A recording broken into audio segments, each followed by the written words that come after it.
여러분, 거칠고 길들여지지 않은 미지의 개척지가 어떻게 오늘날 가장 확고하고 독립적인 정체성을 가진 종교 교단의 탄생지가 되었을까요? 이번 해설에서는 호주 장로교회, 보통 PCA라고 부르죠. 이 교단이 겪어온 진짜 드라마틱한 200년의 역사를 추적해 보려고 합니다. 이 이야기는 그냥 뻔한 종교단체의 역사가 아니에요. 혹독한 환경, 거대한 시대적 격변 속에서 하나의 조직이 어떻게 살아남고 뼈아픈 분열을 겪으며 끝내 자신의 정체성을 불도저처럼 밀어붙여 재련해냈는지에 대한 아주 매혹적인 서사입니다. 자, 그 뜨거웠던 시련과 단련의 200년 역사 속으로 바로 들어가 보시죠. 본격적으로 시작하기 전에 오늘 우리가 훑어볼 역사적 이정표들을 잠깐 살펴볼까요? 첫째, 척박한 시작. 둘째, 영광스러운 통합의 시대. 셋째, 1977년의 대분열. 그리고 마지막으로 정체성 회복과 현재의 모습까지 이렇게 4단계로 나눠서 쭉 따라가 보겠습니다.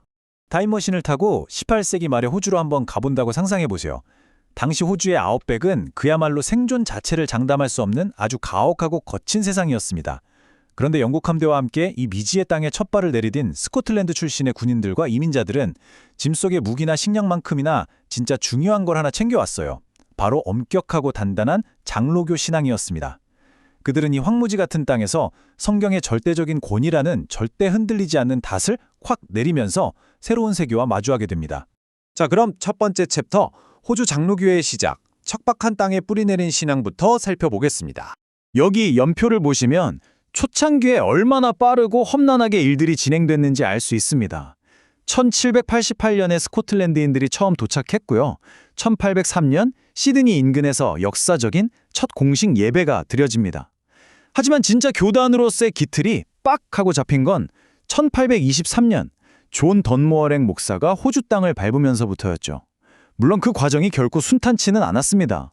고향인 스코틀랜드 국교에서 계속 간섭을 해오지 환경은 너무 혹독하지. 그러다 보니 초기에는 여러 분파로 갈라져서 갈등도 꽤 겪었습니다.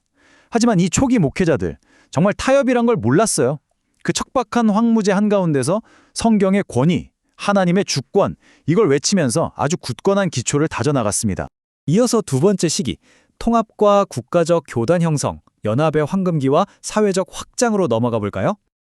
그 혼란스러웠던 개척기를 무사히 넘기고 19세기 중반에 접어들면서 흩어져 있던 지역 교단들이 마침내 깨닫습니다. 아, 우리가 하나로 뭉쳐야겠다.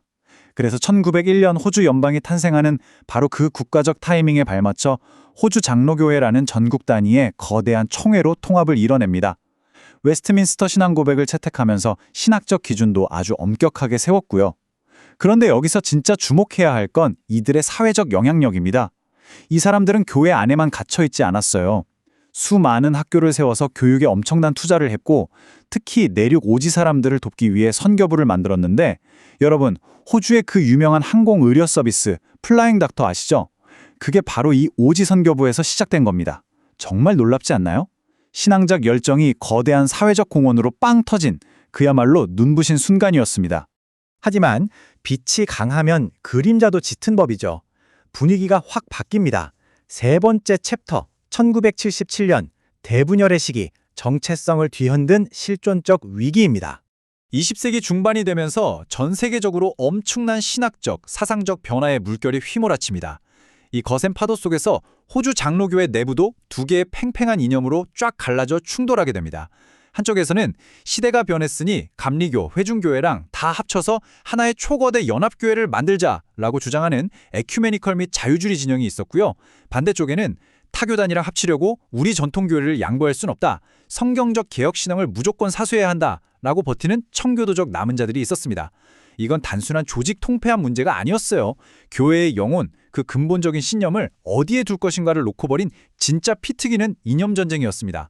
우리가 여기서 주목할 건 누가 옳았느냐가 아니라 이 거대한 사상적 충돌이 당시 조직에 얼마나 어마어마한 압력으로 작용했는가 하는 점입니다. 자, 화면에 있는 이 그래프를 한번 보세요. 저는 이 숫자가 정말 충격적이더라고요. 기나긴 논쟁 끝에 1977년 교단은 결국 둘러 쪼개집니다. 그런데 그 비율이 무려 66대 34입니다. 교회의 3분의 2에 달하는 인원과 자산이 썰물처럼 쫙 빠져나가서 호주 연합교회를 세워버린 거예요. 남은 건 고작 34%, 단 3분의 1만이 텅 빈 예배당에 남아 호주 장로교회 하는 간판을 지켰습니다. 100년 넘게 공들여 쌓아올린 그 거대한 국가적 교단이 하루아침에 반토막도 아니고 3분의 1 토막에 나버린 겁니다.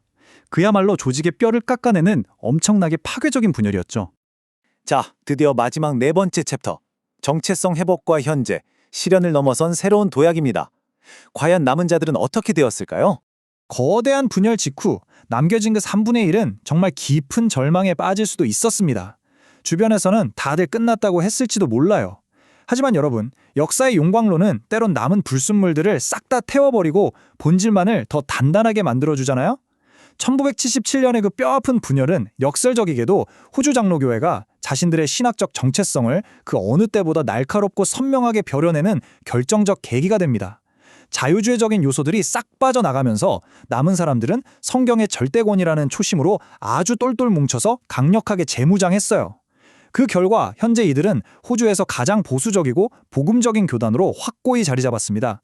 시드니와 멜버른에 자체 신학대학을 떡하니 세워서 리더들을 길러내고 있죠. 게다가 흥미로운 건 이렇게 엄격한 교리를 유지하면서도 오늘날의 다문화 호주 사회를 굉장히 적극적으로 끌어안고 있다는 겁니다.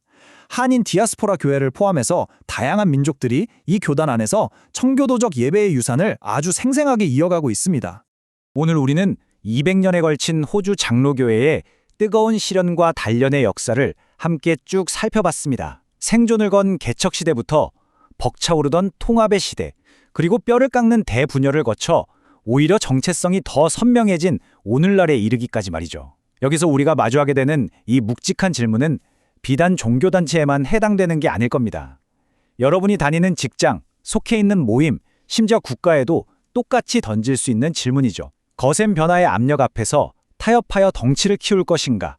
아니면 크기를 좀 희생하더라도 우리만의 고유한 정체성을 날카롭게 지켜낼 것인가? 호주 장로교회의 이 200년 역사가 우리에게 던지는 이 철학적인 질문, 오늘 하루쯤 곰곰이 생각해 보시는 건 어떨까요? 지금까지 이번 해설을 함께 해주셔서 진심으로 감사합니다.